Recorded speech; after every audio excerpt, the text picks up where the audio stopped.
Hello everyone, welcome back to the channel. इस video में हम सी सेट के लेक्चर्स को रिकॉर्ड करने जा रहे हैं। ये लेक्चर अगर आप सी सेट के स्टूडेंट हो, जुलाई 2023 में एग्ज़ाम देने वाले हो, तो आपके बहुत काम के हो सकते हैं। ठीक है। अच्छा, ये लेक्चर किस किस के सब्जेक्ट के होंगे?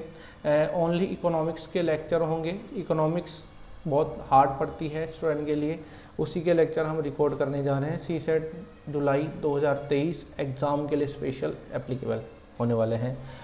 पहले हम चैप्टर नंबर 1 जो theory of demand and supply के बारे में बात करेंगे, और धीरे धीरे हम सारे चैप्टर्स को कवर करते चले जाएंगे जैसे जैसे चैप्टर आता चला जाएगा।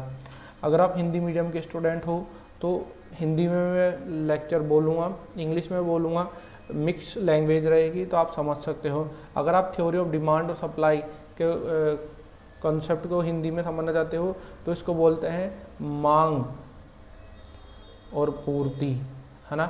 ये वाली चैप्टर आपने क्लास 12th में पढ़ा होगा, मांग और पूर्ति नाम से, ठीक है, वो बता रखा है। अब सबसे पहले समझते हैं क्या बोलता है ये theory of demand and supply.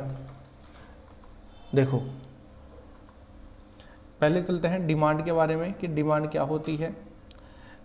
बिल्कुल सिंपल वे में समझो, डिमांड आपकी एक डिज़ायर है, मतलब एक इच्छा है आपकी किसी भी गुड्स को या सर्विस को परचेज़ करने के लिए, और परचेज़ करने के लिए आप कुछ भी प्राइस पे कर सकते हो, वो ये बता रखा है। ठीक है, एक इकोनॉमिक्स प्रिंसिपल है ये। इसके आपकी एक कंज्यूमर की डिज़ायर है ना, किसको परचेज़ करने की, गुड्स या सर्विसेज को, जिसके लिए आप पे करोगे प्राइस फॉर स्पेशल गुड्स और सर्विसेज के लिए। ठीक है, ये आपकी डिमांड बोलती है। समझ में आ गया आपको डिमांड क्या होती है? डिमांड होती है आपकी डिज़ायर या आपकी इच्छा बोल सकते हो, किसी भी गुड्स को परचेज़ करने की या आपके सर्विस को परचेज़ करने की, वो आपकी डिमांड कहलाएगी। ठीक है, और इसके लिए आप कोई भी अमाउंट पे कर सकते हो। लॉ ऑफ डिमांड को मतलब समझिए क्या होता है, और लॉ ऑफ डिमांड के रिगार्डिंग एक एग्जाम्पल समझिए। देखो, पहले मैं आपको एक छोटा सा बताता हूँ। लॉ ऑफ डिमांड आपको समझना है ना, आपकी डिमांड और आपकी प्राइस, इसमें इनवर्स रिलेशन होगा। मतलब अगर आपकी प्राइस बढ़ रही है तो आपकी डिमांड कम होगी, अगर आपकी प्राइस कम हो रही है तो आपकी डिमांड बढ़ती चली जाएगी। जितनी आपकी प्राइस कम होगी उतनी आपकी डिमांड कम होती चली जाएगी। एक एग्जांपल भी देख लेते हैं इसके रिगार्डिंग। देखो, ये मान लीजिए आपकी प्राइस है और ये मान लीजिए आपकी डिमांड है, या इसको बोल लो आप क्वांटिटी। ठीक है, दोनों चीज़ बोल सकते हो आप। अगर आपकी प्राइस किसी भी गुड्स के लिए 100 रुपये है तो आप समझिए या तो कोई भी परचेज नहीं करेगा या 1-2 दिन परचेज कर लेगा, तो मान लीजिए कोई भी परचेज नहीं कर रहा है, यहाँ पे 0। अगर आपने 100 से कम करके 80 कर दी प्राइस तो 10 जने परचेज करने वाले खड़े हैं। अगर आपने 50 कर दी तो 25 जने खड़े हैं। ठीक है, अगर आपने 20 रुपये कर दी तो 100 जने खड़े हैं खरीदने के लिए। अगर आपने 10 रुपये ही कर दी तो 500 जने खड़े हैं। अगर आपने 0 कर दी तो सभी लोग खड़े, मान लीजिए 1600 लोग खड़े हैं। ठीक है, यही है law of demand. Law of demand क्या बोलता है? आपकी जैसे जैसे प्राइस इंक्रीज होती चली जाती है, आपकी डिमांड कम होती चली जाती है, और उसके अगेंस्ट अगर आपकी प्राइस कम होगी तो आपकी डिमांड बढ़ती चली जाएगी। यही बोल रहा है लॉ ऑफ डिमांड में। ठीक है, यही है, इसके अलावा और कोई कॉन्सेप्ट नहीं है लॉ ऑफ डिमांड का। एक एग्जांपल भी आप देख लो कि आपकी अगर प्राइस 80 रुपये है, आपका कोई भी डिमांड क्वांटिटी या फिर डिमांड नहीं है वाली। अगर आप फ्री में दे रहे हो तो आप समझिए आपको 1600 यूनिट सेल करनी पड़ेगी। ठीक है, अब समझते हैं ये कर्व के बारे में। लॉ ऑफ डिमांड का एक कर्व है। देखो, ये कर्व क्या बोल रहा है कि ये आपकी प्राइस को बता रहा है और ये आपकी क्वांटिटी को बता रहा है। ये वाली जो लाइन है वो आपकी क्वांटिटी है और जो ऊपर वाला लाइन है वो आपकी प्राइस है। ठीक है, अब देखो, जैसे आपकी प्राइस कम हुई 0 पे तो आपकी डिमांड, आपकी क्वांटिटी बढ़ गई, और आपकी प्राइस बढ़ रही है तो आपकी क्वांटिटी बिल्कुल कम होती चली जा रही है। यही बताता है लॉ ऑफ डिमांड। अच्छा, लॉ ऑफ डिमांड को आप एप्लीकेबल करना चाहते हो उस वाले रूल को, तो कुछ कॉन्सेप्ट है जो फिक्स रहने चाहिए, उसमें चेंज नहीं होना चाहिए। ठीक है, वही ये बता रखा है assumption of law of demand. आप क्या अज्यूम करते हो लॉ ऑफ डिमांड में, वही हम बता रखे हैं। ठीक है। ये जो 9 से 10 चीज़ें हैं ये चेंज नहीं होनी चाहिए, एक एक अपन देखते हैं। अगर आपकी कस्टमर की इनकम में कोई चेंज नहीं हो रहा तो लॉ ऑफ डिमांड एप्लीकेबल होने वाला है। कस्टमर की प्रेफरेंस मतलब जो प्रोडक्ट वो खरीदना चाहता है वही खरीदेगा तो आपके लॉ ऑफ डिमांड एप्लीकेबल होगा। फैशन में कोई चेंज नहीं हो रहा, ठीक है। उस जिस गुड्स को आप परचेज करना चाहते हैं उसके प्राइस में कोई चेंज नहीं हो रहा, फिर भी सही है, ठीक है। फ्यूचर प्राइस चेंज और शॉर्टली इसमें भी नहीं है, ठीक है।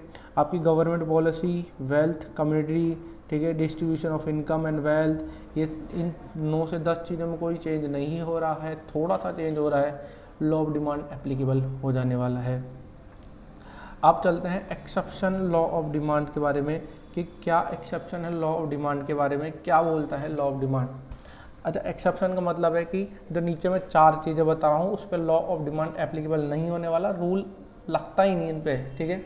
लॉ ऑफ डिमांड वाला रूल लगता ही नहीं। गिफ्टिंग गुड्स का मतलब क्या होता है आप समझिए, पहले एक एग्जांपल देखिए अपन समझते हैं। पहले मैं पेंसिल सेलेक्ट कर लेता हूँ।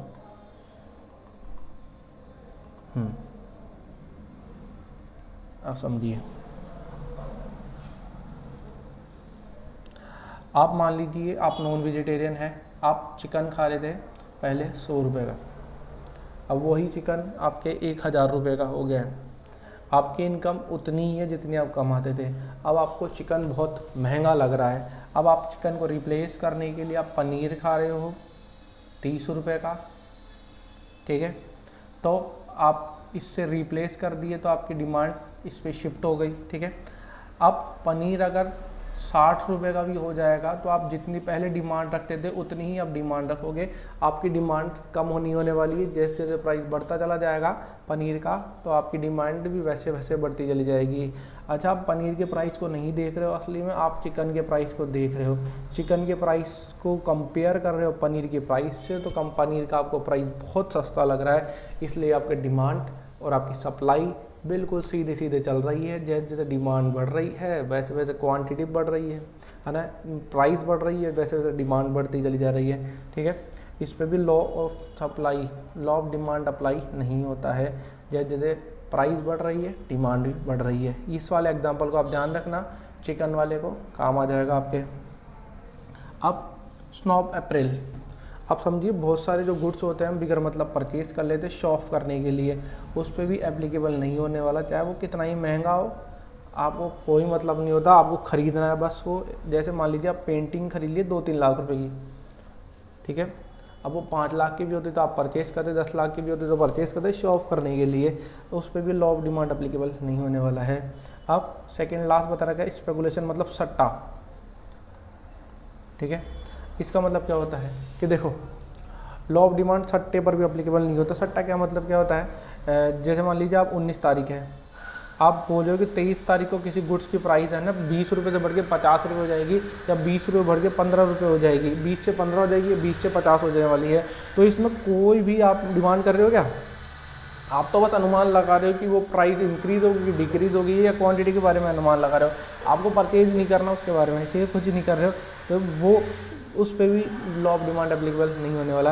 लास्ट बता रहा है कंज्यूमर फिजियोलॉजी, मतलब आपका भ्रम है कंज्यूमर का कि पक्षपात हो रहा है या क्वांटिटी बढ़ रही है कम हो रही है, प्राइस बढ़ रही है कम हो रही है, उसके बारे में ये होता है लॉ, इस पर भी लॉ ऑफ डिमांड एप्लीकेबल नहीं होने वाला है, ठीक है। एक बार हम देख लेते हैं क्या क्या हमने पढ़ा है आज क्लास में, फिर आगे से हम कल वाली लेक्चर्स में रिकॉर्ड करेंगे। पहले पढ़े मीनिंग ऑफ डिमांड, डिमांड क्या होती है, वही इकोनॉमिक्स प्रिंसिपल है। कंज्यूमर डिज़ायर है परचेज करने गुड्स और सर्विसेज को, इसके लिए आप कोई भी प्राइस पे कर सकते हो। लॉ ऑफ डिमांड क्या बोलता है, आपकी जो प्राइस है और आपकी क्वांटिटी उसमें इन्वर्स रिलेशन होता है, जैसे जैसे आपकी प्राइस बढ़ती चली जाएगी आपका जो क्वांटिटी है या डिमांड है वो कम होती चली जाएगी, और इसके रिवर्स इसके अगेंस्ट में अगर आपकी प्राइस कम हो रही है तो आपकी डिमांड बढ़ती चली जाएगी।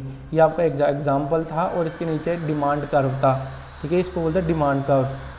अब अजम्पशन अपन क्या मानते हैं वो देखते हैं लॉ ऑफ डिमांड के केस में कि ये अजम्पशन होती है, समझो ये जो 9 से 10 चीज़ें इसमें कोई चेंज नहीं हो रहा है तो आपकी लॉ ऑफ डिमांड अप्लाई हो जाएगी। जैसे कस्टमर की इनकम है, कस्टमर के प्रेफरेंस है, फैशन है, उसके प्राइस के गुड्स में है, प्राइस में थोड़ा सा ये चेंज हो रहा है वो, ठीक है। अब उसके बाद इसके आपके गवर्नमेंट की पॉलिसी है, वेल्थ कम्युनिटी है, ये सारी चीज़ों में अगर कोई चेंज नहीं हो रहा है या थोड़ा सा चेंज हो रहा है तो आपके लॉ ऑफ डिमांड एप्लीकेबल हो जाने वाला है। 4 चीज़ें हैं जिसमें लॉ ऑफ डिमांड एप्लीकेबल नहीं होने वाला है। गिफिन गुड्स बताया मैं आपको, चिकन वाला एग्जांपल कि चिकन आप परचेज़ कर रहे थे 100 रुपये का, अब 1000 का हो गया। अब उसको रिप्लेस करने के लिए आपने पनीर परचेज़ किया 30 रुपये का, ठीक है। अब पनीर अगर 50 का या 60 का भी हो जाएगा तो आपकी डिमांड कम नहीं होने वाली है। जैसे जैसे प्राइस बढ़ रहा है आपकी डिमांड उतनी ही रहने वाली है, डिमांड उससे इफेक्ट नहीं पड़ेगा, क्योंकि आप पनीर को नहीं देख रहे हो, असल में आप चिकन को देख रहे हो कि चिकन कितना महंगा है, क्योंकि उसको रिप्लेस करने के लिए आप पनीर ले रहे हो। अब article of snow of appeal वही शो ऑफ वाली चीज़ें हैं जिसमें आपको भाई या तो ना तो आपको उसकी क्वांटिटी से ना आपके उसके वैसे प्राइस से फ़र्क पड़ रहा है। स्पेकुलेशन सट्टा, इसमें आप कुछ कर ही नहीं रहे, सट्टा लगा रहे हैं कि कल कितना प्राइस बढ़ेगा या कितना कम होने वाला है। लास्ट में कंज्यूमर फिजियोलॉजी है ना, भ्रम है आपका गुड्स को लेकर, सर्विसेज को लेकर, वो उस पर भी लॉ ऑफ डिमांड अप्लीकेबल नहीं होने वाला है। कल हम लॉ ऑफ सप्लाई पढ़ेंगे, लेकिन कल भी पहले लॉ ऑफ डिमांड पे जितना पढ़े उसको पहले रिवाइज करेंगे, उसके बाद लॉ ऑफ सप्लाई पे शिफ्ट होंगे। आज का ये लेक्चर कैसा लगा आपको? अगर अच्छा लगा है वीडियो को लाइक करना। जुलाई 2023 के रिगार्डिंग सारे लेक्चर्स आने वाले हैं, तो चैनल को अभी सब्सक्राइब कर लो, अभी सब्सक्राइब नहीं किया है तो। अगर आपको वीडियो पसंद आई लाइक करना, CSET जुलाई 2023 वाले सारे स्टूडेंट को वीडियो को शेयर करना। आपसे हम मिलेंगे अगली वीडियो में। बाय।